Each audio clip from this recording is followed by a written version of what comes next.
বাসায় আমার শাশুড়ি অসুস্থ রোগী, তার উপর হচ্ছে মেহমানদারি, এই দুটোই সামলিয়ে এবং মেহমানদারি করার মতো তৌফিক যেন দান করে আল্লাহ, সেই দোয়া আমার জন্য সবাই একটু করবেন। হ্যালো ভিউয়ার্স, আসসালামু আলাইকুম। সকাল সকাল চলে গেলাম, এই তো আমার জায়ের হচ্ছে লাউ বাগানে অনেক লাউ ধরেছে, ওখানে কিছুদিন আগে হচ্ছে শাক নিয়ে এসে রান্না করেছিলাম, আর আজকে হচ্ছে খিচুড়ি রান্না করব। তাই ভাবলাম হচ্ছে খিচুড়ির মধ্যে লাউটা দিলে একটু নরম নরম হবে, বাচ্চারাও খেতে পারবে, তো এর জন্য হচ্ছে তো লাউ নিয়ে আসলাম। আর বাসায় যেহেতু নিত্যদিন এখন আমার মেহমান থাকতেছে, তাই ঝটপট যেগুলো রান্না করলে আর কি সবার সুন্দর মতো হবে সেটাই করতেছি। আর সকালবেলা কিন্তু উঠে রুটি বানানোটাও কিন্তু অনেকটাই কষ্টের, আর যেহেতু অনেক মানুষজন তাই তো খিচুড়িটা রান্না করে নিলাম।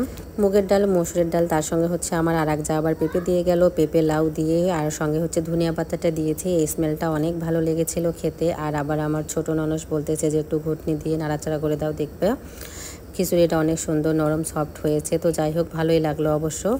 আর লাউটা অনেক টাটকা, যেহেতু লাউয়ের ছালটাও অনেক ভালো ছিল, তো এই তো ছালটাও হচ্ছে আমি নিলাম। এই হচ্ছে লাউয়ের ছালটা ভাজি খেতে কিন্তু অনেক ভালো লাগে। আপনাদের কাছে কেমন লাগে একটু জানাবেন। অনেকেই কিন্তু পছন্দ করে, হয়তো বা অনেকেই করে না, বাট আমাদের বাসায় সবাই অনেক পছন্দ করে এই লাউয়ের ছাল। আর সব লাউয়ের ছাল কিন্তু ভাজি খাওয়া যায় না, যেহেতু আজকেরই হচ্ছে গাছ থেকে পেরে আনা টাটকা লাউ, তাই কিন্তু ছালটাও ভালো লাগতেছে। তো এই জন্য হচ্ছে এটা আবার আমার এই তো খালা শাশুড়ির মেয়ে সব কিছু কেটে দিল রেডি করে, সঙ্গে হচ্ছে আমার খালা শাশুড়িও হেল্প করেছে, আর তার সঙ্গে তো ছোটো ননদ আছে, তো সবাই মিলেমিশে এরকম হচ্ছে রান্নাবান্নাগুলো করতেছি। আর এই ডাঁটা শাকগুলো গতকালকে আপনাদের ভাই হচ্ছে বাজার থেকে নিয়ে আসছে, সঙ্গে অনেক কাঁচা বাজারও অবশ্য নিয়ে আসছে। তো শাকটা ওনারা অনেক সুন্দর করে কেটে বেছে রেডি করে দিল, আর আমি তো হচ্ছে রান্না করলাম। অন্যান্য কিছু তরকারি আছে যেগুলোতে তেল কম দিলেও কিন্তু চলে, কিন্তু শাকের মধ্যে হচ্ছে একটু বেশি করে তেল দিয়ে রান্না করলে শাকটা খেতে মজার লাগে। আর এদিক দিয়ে হচ্ছে এগুলো কিন্তু আমার রান্নাবান্না দুপুরের জন্য চলতেছে। সকালবেলা হচ্ছে এই তো খিচুড়ি খেলে, এখন দুপুরের জন্য হচ্ছে আমি লাউ দিয়ে একটু গরুর মাংস রান্না করব, আর একটু গরুর মাংস হচ্ছে আলু দিয়ে রান্না করব, তার সঙ্গে হচ্ছে শাক ভাজি আছে এবং হচ্ছে এই তো লাউয়ের ছাল আলু দিয়ে ভাজি করে নিলাম।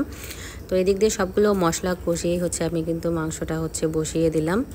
আর গরম গরম শাক ভাজি হওয়ার পরে অবশ্য আমার ছোটো ননদ আমার শাশুড়িকে নিয়ে গিয়ে দিল শাকটা, উনি অনেক মজা করে খেয়েছে।